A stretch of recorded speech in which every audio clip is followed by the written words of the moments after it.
beginning this evening with the very latest on the murder of a Central Coast psychiatrist, Dr. Thomas Burchard. This is an area outside of Las Vegas where the doctor's body was discovered in the trunk of a car. Tonight, we are also hearing from his longtime girlfriend for the first time since the arrest.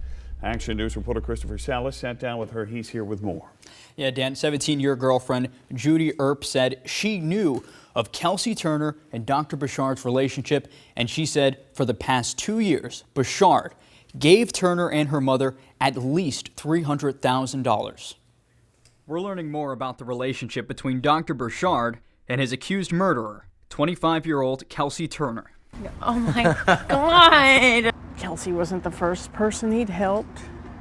Unfortunately, the last.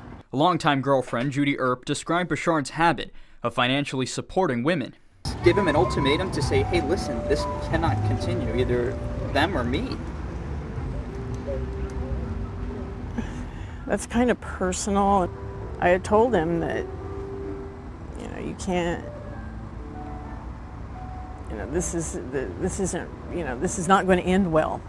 Judy said Burchard paid money to about a half a dozen women during their 17-year relationship, but none to the magnitude of Kelsey Turner and her mother. How much money altogether did she scam out of Dr. Burchard, her and her mother? About $300,000 that I know about, and possibly more. Judy said aside from the money, he also loaned them cars and paid the rent for a year on this Salinas home. But then, Burchard suddenly stopped making payments, and they were evicted. Why did he break the relationship off with her? I think he finally saw, what was going on. Turner moved to Vegas, where she reportedly worked as a model. I don't know why. I believe he was lured there. Judy said Burchard bought the ticket to Vegas the same day he flew out, not telling her why he left until after he already arrived. He said he went to see a magic show and to see Kelsey, and that he'll be home Monday. I warned him on Saturday when he was there that, maybe you ought not wait till Monday to come home. Maybe you ought to just come home on the next flight, take a Southwest, and I'll pick you up in San Jose, And I wish he had taken that advice.